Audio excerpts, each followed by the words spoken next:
देखिए कक्षा 10 की विज्ञान का अध्याय 8 में पेज नंबर 146 के ऊपर आपका क्वेश्चन नंबर 4 है कि कुछ पौधों को उगाने के लिए कायिक प्रवर्धन का उपयोग क्यों किया जाता है। मतलब कुछ पौधे ऐसे हैं जिनको उगाने के लिए कायिक प्रवर्धन का उपयोग किया जाता है, तो इसका उपयोग क्यों करते हैं ये हमको बताना है।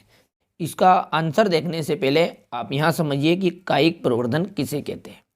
ठीक है, जब पौधे के वर्दी भाग जैसे जड़, तना, पत्ती आदि के द्वारा नया पौधा तैयार किया जाता है तो इसे ही हम कायिक प्रवर्धन कहते हैं। अर्थात उसकी काया के द्वारा, यानी कि जड़ के द्वारा, तने के द्वारा या पत्ती के द्वारा जब नया पौधा तैयार करते हैं तो उसे हम कहते हैं कायिक प्रवर्धन।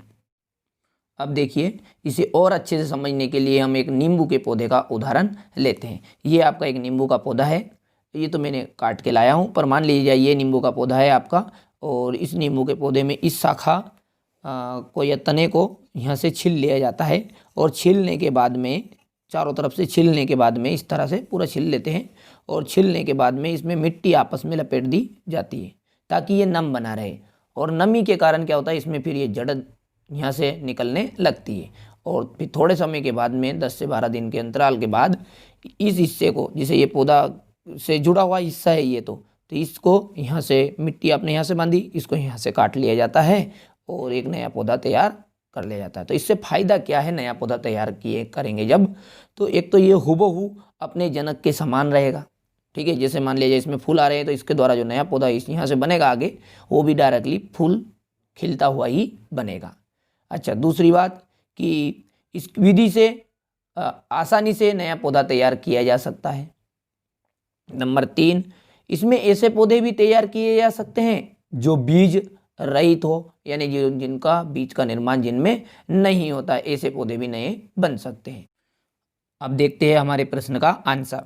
आप यहाँ पर हेडिंग डाल दीजिएगा कि कुछ पौधों को उगाने के लिए कायिक प्रवर्धन का उपयोग किया जाता है क्योंकि।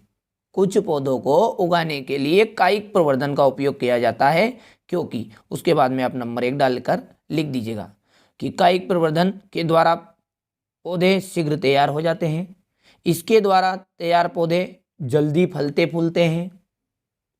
ठीक है, और इसके द्वारा जो भी इस विधि से प्राप्त जो भी पौधे होते हैं वह अपने जनक के समान होते हैं।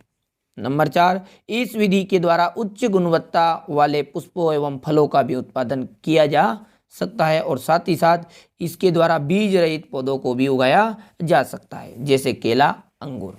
ठीक है, तो देखिए जो वास्तव में इसके लाभ लिखे हैं हमने, ये लाभ ही आपको लिखना है, पर हेडिंग डाल दीजिएगा और उसके बाद में लिख दीजिएगा। ठीक है, कि इसके द्वारा जल्दी पौधे तैयार हो जाते हैं, इसके द्वारा जो पौधे तैयार होते हैं वो जल्दी फलते फूलते हैं। नंबर 3, अपने जनक के समान होते हैं, और नंबर 4, बीज रहित पौधे का निर्माण भी हो सकता है। ठीक है, तो आप लिख दीजिएगा। अब स्क्रीनशॉट ले लीजिए इसका, पर आप हेडिंग जरूर डालिएगा ऊपर है। तो अब आप इसका स्क्रीनशॉट ले लीजिए यहाँ से, उसके बाद में यहाँ से ले लीजिए इसका स्क्रीनशॉट और अपने कॉपी में लिख लीजिएगा। और यदि आपने पिछले वीडियो नहीं देखे हैं तो आप प्ले लिस्ट में जाकर उन वीडियो को ज़रूर देखिएगा और अपनी नोट कॉपी में लिख लीजिएगा।